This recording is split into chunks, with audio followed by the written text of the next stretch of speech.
Hello, everyone. This is Henny Espinosa with Just Wish Foundation. Today, we are joined by a former school teacher from South Carolina who has made it her mission to bring joy to children, making sure that they go places with a bike.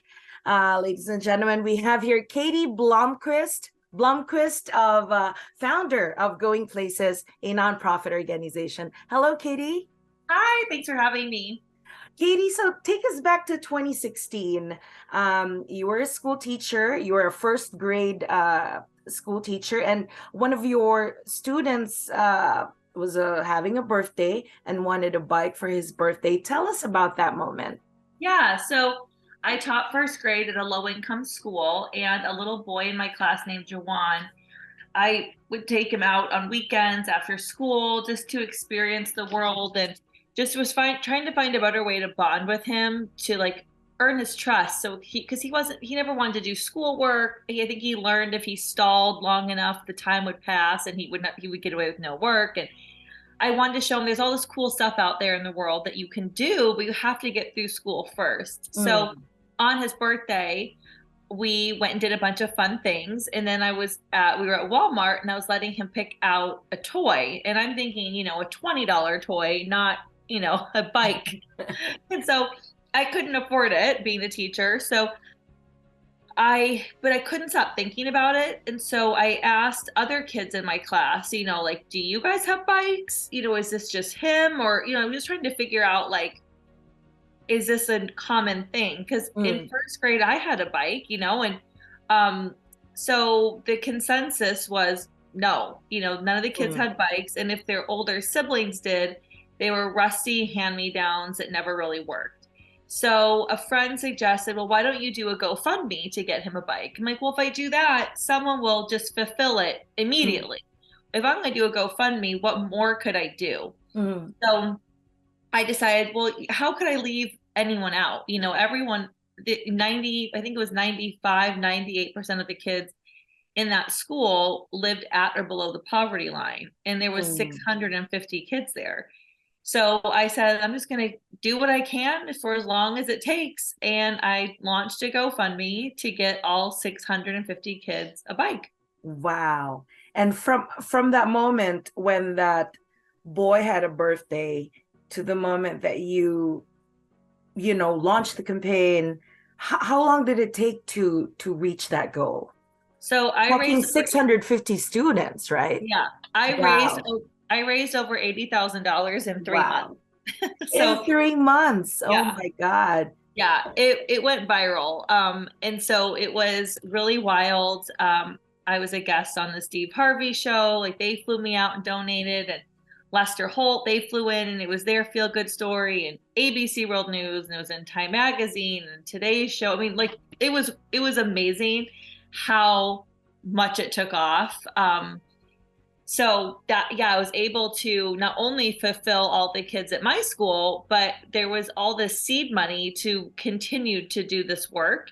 And I was already sort of done with teaching. It's extremely exhausting and very stressful. And I had sort of just said one more year, and it was like talk about things happening the way they should, Mhm. because this was like the perfect opportunity for me to leave teaching and still have a major impact on this Yeah. population of kids.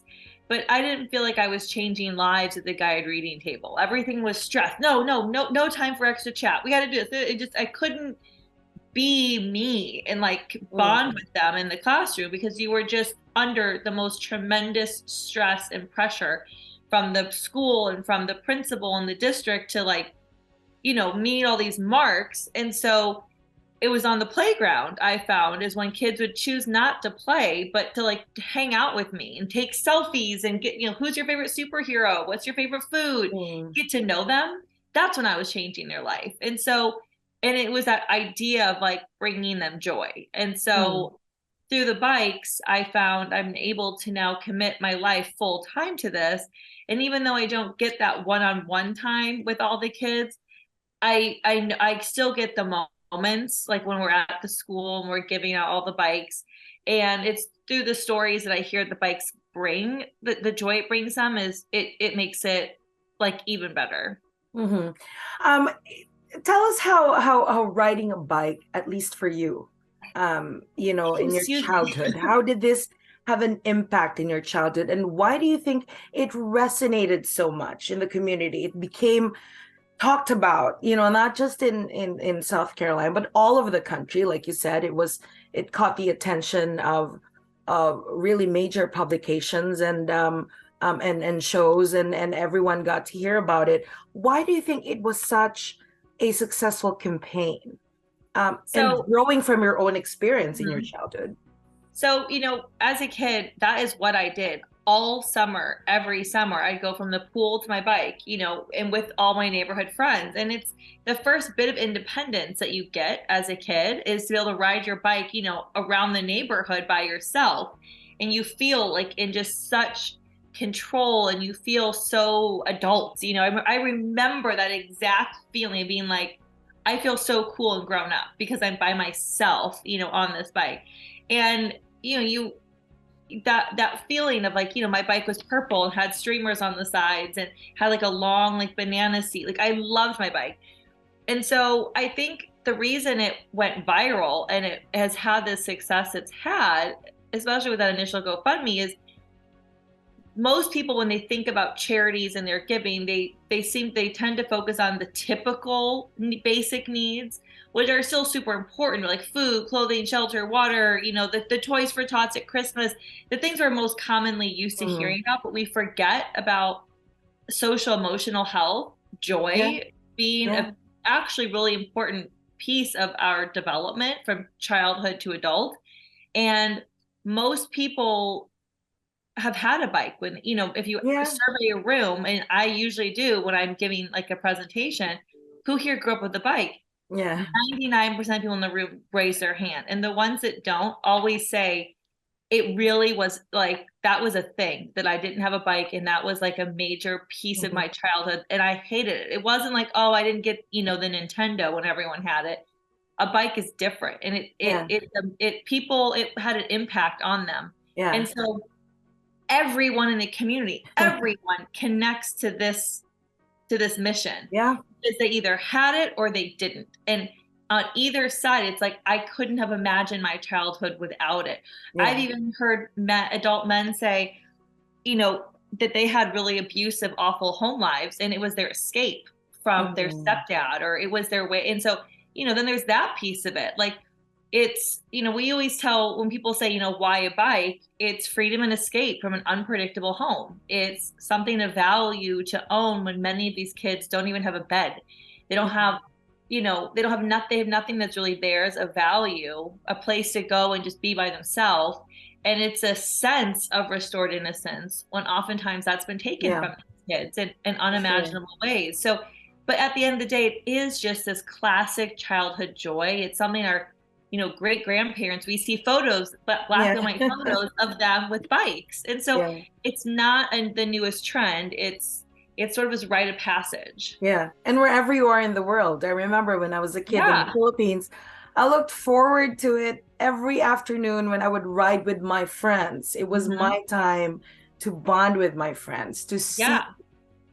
my neighborhood, explore, and it's so fitting that your the name of your nonprofit, Hmm. which we're going now towards that big dream. So Yeah. now that you've said that, I want to do more, and this was 2017, right, Katie, when you were like, this is the big venture.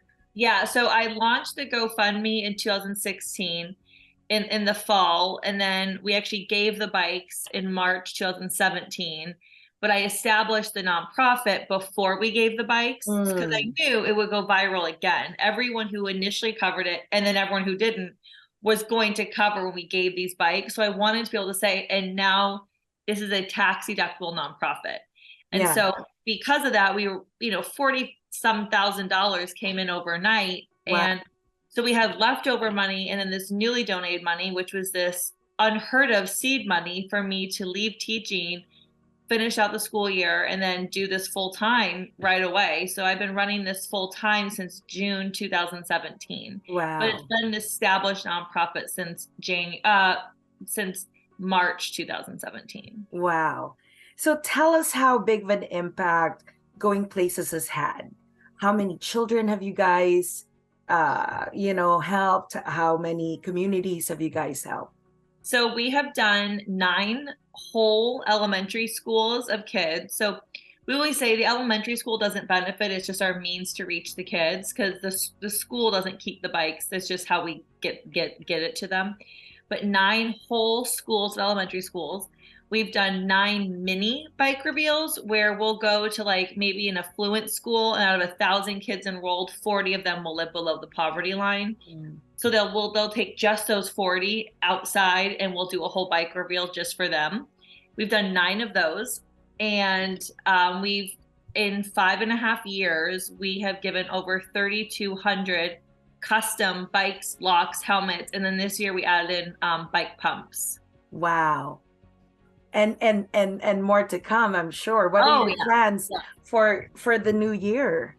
Um, so just the more money that comes in, the more we're able to do. But what people don't realize is the timing of how everything works because we have to, from when we order the bikes, it's now 5 months until they arrive. Mm. So it's not a quick, because these are custom bikes. And so we put our logo on them, we name them, and the color. So every year we change the color and the name of them. So they're always white, which kind of neutralizes boys and girls like it, and like a bright color. So we switch out the bright color and then the names. We've had the future, the pursuit, the purpose, the adventure, the reason, and something else, I think, or maybe it's 5. So we've done all those. So every year we change it so they're really special. And someone's like, "Oh my gosh, I saw a kid on one of your bikes. When I was in my car, I'm like, what color was it?" And they're like, you know, or neon orange and white. I'm like, "Oh, Mount Zion, 2018." Like I like know exactly or what school that went with. Um, but so the more funds that come in, the more we can raise, or the more funds when the more schools we can do. We just have to time it right because we Mm. have to remember there's summer break, and we have to order we order in May to do a bike reveal in November because then the bikes arrive, we have to build them and all that. So um we hope to do, or we will do 2 or 3 schools in November. And then we were given 500 bikes that had like the size of a fingernail of like water damage, like behind the pedals, to our bike manufacturer, Kent Bicycles, and they can't sell those even though it's the most minuscule damage. So they Ah, donated them to us. So okay. but they're all 20-inch girl bikes. So it really made it hard to like add them into like what we were giving out since we have all different sizes. And so we'll probably just do one big giveaway. Anyone can come pick it up. We'll probably do that in April. But I don't know. We're very close to possibly doing this in some other cities, which would out of the state, which would make us a national nonprofit, which would be very exciting. Yeah. That's looks like that might happen next year, which would be great. Wow, that's so exciting. When you look back, Katie, at how your life has changed, how things fell into place, and now that you have this platform to really bring this nonprofit to a bigger space, to reach more children, achieve more goals. When you look back, and you get to talk to these kids, like, kind of what are the most valuable lessons have you learned from this whole experience? So what we learned is that family time is being created that didn't exist before. Um, Hmm. Kids what I noticed when I did the initial GoFundMe, I was still teaching. All of a sudden, every Monday, say, what do you guys do this weekend? Just in our kind of morning circle. And so many kids were like, "Oh, my mom and dad and I and my siblings, we all took our bikes to the playground or to the park." Because some Hmm. families have 3, 4 kids in a school, and they can't afford to get everyone bikes, but they could maybe get themselves a bike, but they couldn't buy 6 bikes, but they can Hmm. buy 1 or 2. So now that all their kids have a bike, the parents are able to find bikes, and now they're doing something as a family. It's like, well, let's Hmm. all go to the park, on your bikes, or the Yeah. parents walk with them. And so kids are talking about family time, and they've never, the whole school year, did they ever even mention their parents, let alone family time. And I just realized, a lot of these families, their parents grew up in poverty. They don't know, they don't have necessarily cars. They don't have money to go do things together. So they don't just, the solution is they don't do anything together because they don't know how. They don't know how to spend positive time together. Because if you don't grow up in a home, my family, we played board games, we went, we did things together. So that's what's in my mind of things I would do with my kids. Mhm. But if you don't have that, you just don't know what to do. So when someone gives you something to do, it's like, oh, well, let's all go do this. And so it's Yeah. creating this positive time and these memories that we didn't even anticipate, Yeah. that being a result.